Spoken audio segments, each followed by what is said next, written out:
তোমরা এত হাসাহাসি করছো কেন? তোমরা এখনো ঘরে বসে বাপের বাড়ি যাওনি? তার আর দরকার নেই। আরে সে এসে গেলে মুশকিল, তাড়াতাড়ি পালাও। সে মুশকিল আসান হয়ে গেছে। হ্যাঁ বাবা, আসান হয়ে গেছে। সত্যি? হ্যাঁ বাবা, সত্যি। কিন্তু তা কিভাবে?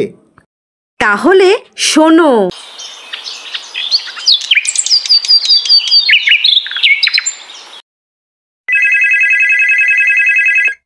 হ্যালো, বলো।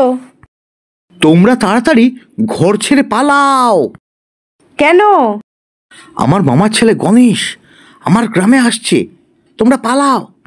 তাতে কি হয়েছে? গণেশ একটা মানুষরূপী রাক্ষস। টিফিনে 50টা লুচি সাবার করে দেয়, তার সঙ্গে 50টা ডিম সিদ্ধ, 1 গামলা আলুর দম, তার সঙ্গে 50টা মিষ্টি। কি বলো গো? আর কি বলবো, দুপুরে 5 কিলো ভাতের সঙ্গে 1.5 কিলো মাংস, তার সঙ্গে 25টা কলা, 10টা আপেল। কি বলছো? নয়, হ্যাঁ। আরে কাজকর্ম নেই, আত্মীয়দের বাড়িতে গিয়ে ওঠে, তার ঘাড়ে বসে খেয়ে তাকে ফকির বানিয়ে যায়। আমাদের গ্রামে নাকি 2 মাস থাকার পরিকল্পনা নিয়ে এসেছে। পালাও পালাও, যত তাড়াতাড়ি পারো পালাও।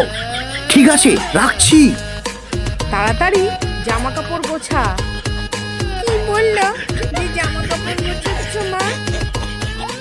সে অনেক কথা, তুইও তাড়াতাড়ি জামা কাপড় গুছিয়ে নে, মামা বাড়ি যেতে হবে।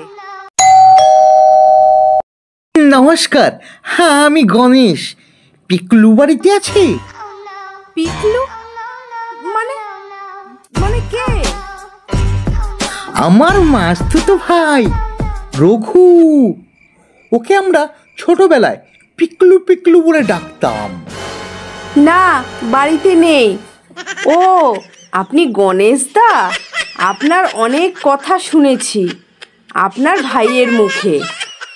আপনি এমন সময়ে এসেছেন যে একটু আত্মীয়তা করব, তার সুযোগ নেই। কেন কেন তার সুযোগ নেই কেন? এই শহরে একটা মহামারী রোগ এসেছে। সেটা আবার কি? কুমড়ো ফটাস। হ্যাঁ, একটু খেলেই ফুলে কুমড়োর মতো হয়ে ফটাস করে ফেটে যায়।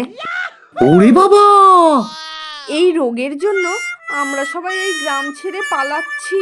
ওরে বাবা, কি ভয়ানক রোগ! আপনার ভাই পরে যাবে, আপনি চাইলে আমাদের এই ঘরেই অপেক্ষা করতে পারেন।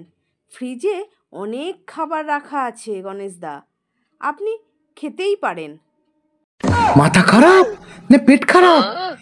এই মহামারীতে কেউ কি খায়?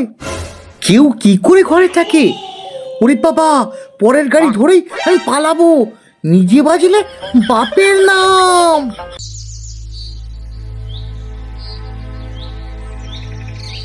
ও আচ্ছা, এই ব্যাপার। হা হা হা।